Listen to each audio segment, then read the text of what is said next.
Today, we're taking a deeper dive into the complex developments surrounding Donald Trump, exploring his unique approach to foreign policy, the economic challenges facing the U.S., and the shifting dynamics within domestic politics. From peacemaking efforts in volatile regions to debates over drug prices and the future of the Democratic Party, there are countless noteworthy topics to examine closely. Engaging foreign policy and global economic rebalancing efforts. First off, let's talk about one of the most notable recent events, Donald Trump's trip to the Middle East. This journey garnered significant attention and even admiration from many quarters transcending traditional political lines. It was described not merely as a state visit, but as a big, beautiful business trip, seen as a bold move to establish a new foundation for United States foreign policy.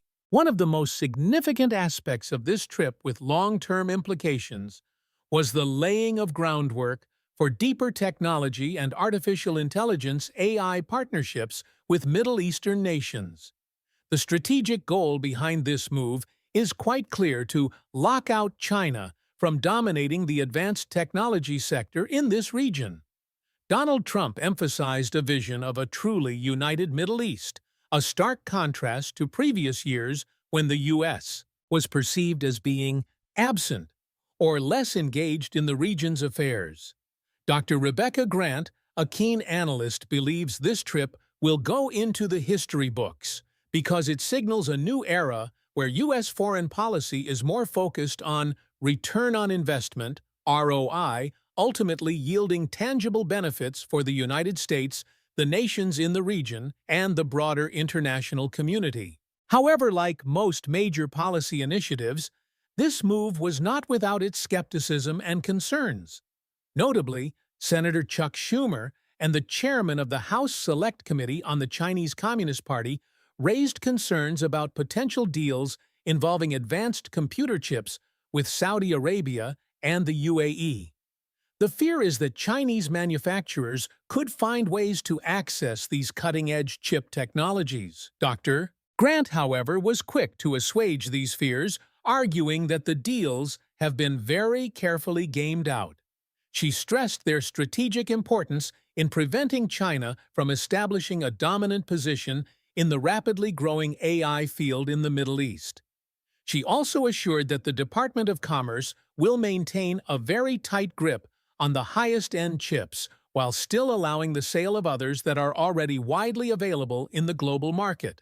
This tiered approach is seen as beneficial for U.S. companies to turn a profit while safeguarding America's lead in the global AI race. Moving to another facet of economic policy, Donald Trump also just made a significant announcement regarding China, a 90-day standstill or pause on existing tariffs.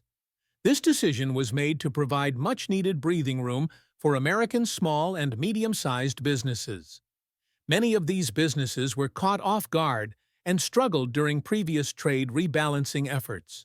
While some companies tried to prepare by pre-ordering significant amounts of goods, this tariff pause is seen as crucial to prevent prices from skyrocketing, especially with the holiday shopping season approaching. High-stakes diplomacy and the difficult paths to global peace. From the intricate calculations of global trade, we now shift our attention to the delicate dance of international diplomacy and the persistent efforts toward peace. One of the most talked-about developments on the diplomatic front is the announcement that Ukraine and Russia are expected to hold their first direct peace talks in 3 years. However, it's important to note that the principal leaders of the two nations will not be directly involved in this round of negotiations. This raises a key question that is the subject of much speculation. Will Donald Trump ultimately meet with Vladimir Putin?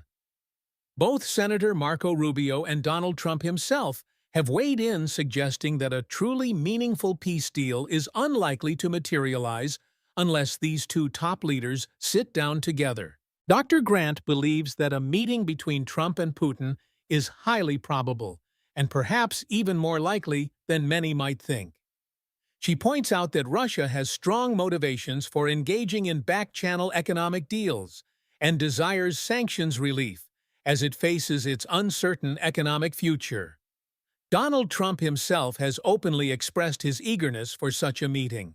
He has stated, "We'll be doing it as soon as we can set it up," and has even hinted that he is willing to be flexible on the location to facilitate the encounter. He strongly believes that a face-to-face meeting could make the world a far safer place within a matter of weeks. Dr. Grant concurs with this assessment, viewing Putin's apparent delay as a negotiating tactic.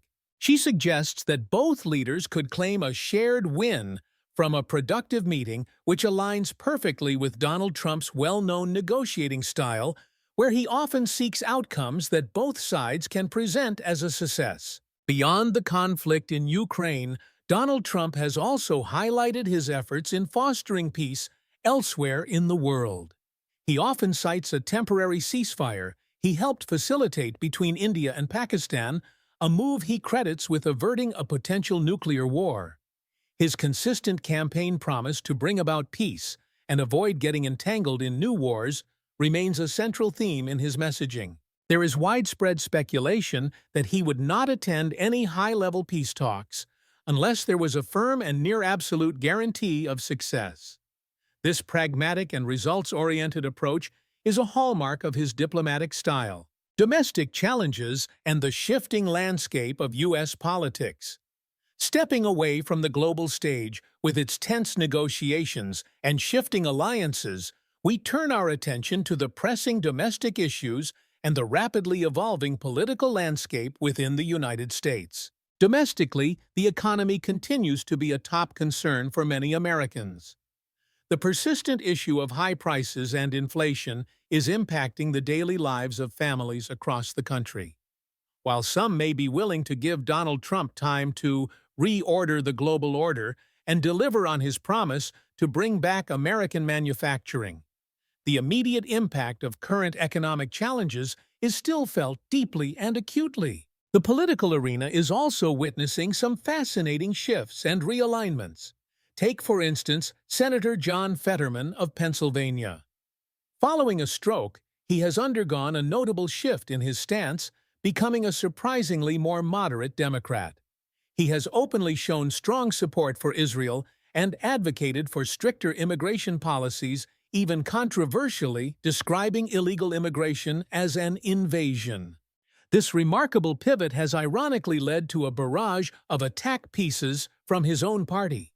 Those who previously came to his defense regarding his health now seem unhappy with his independent and less strictly partisan stance. Despite the negativity and criticism from some within his party, Fetterman appears to retain significant support at the local level. Notably, even some Republican senators have come to his defense.